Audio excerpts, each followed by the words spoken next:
Hey folks, the Inflicted here. I just picked up a barrel adapter for my MG100. I have a First Strike threaded barrel that I got with my Tip-X. This is Tippmann threaded for, let's say, a Pro Light or a A5 or some other kind of gun with the fine Tippmann threads. But it's an expensive barrel, but I want to try and use it on the MG100, which is the best First Strike gun I've got going right now. And rather than pay $100 for another First Strike rifled barrel, I'm going to see if I can get this guy to fit on this gun using a LAPCO adapter. So this is a LAPCO A5-Cocker adapter.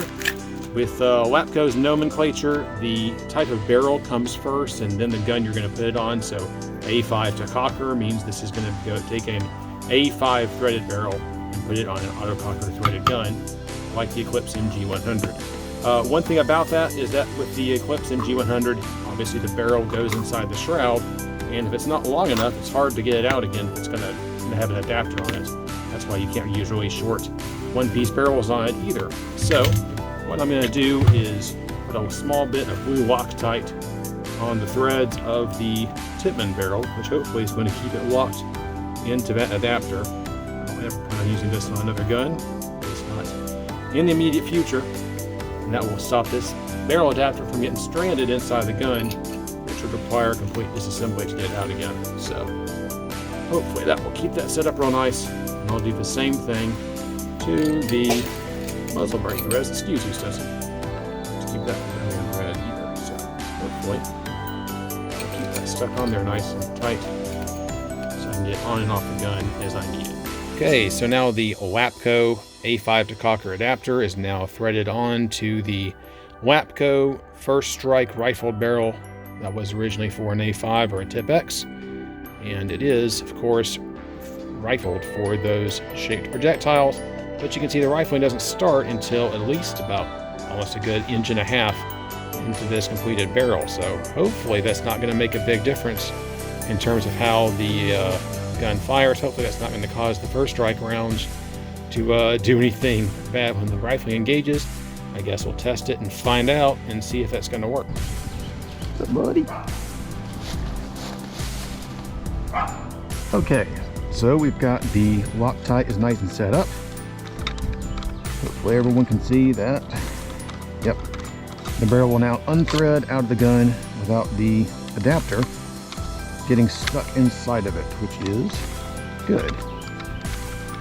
Now I'm going to see if this gun's going to work with the rifle barrel with this stuff.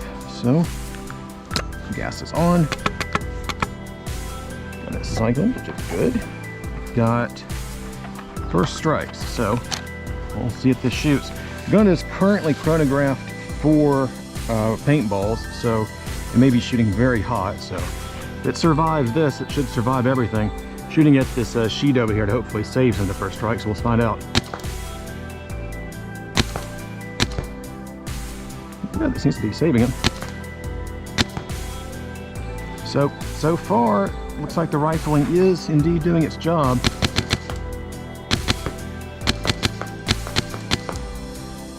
Hopefully it's not going through the sheet. We'll find out later. And that's it for the First Strikes. So no breaks with the adapter in the First Strikes.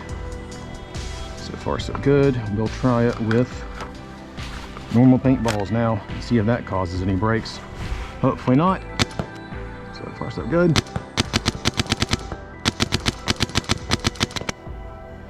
Yep, and no breaks with that either. So I think we're good.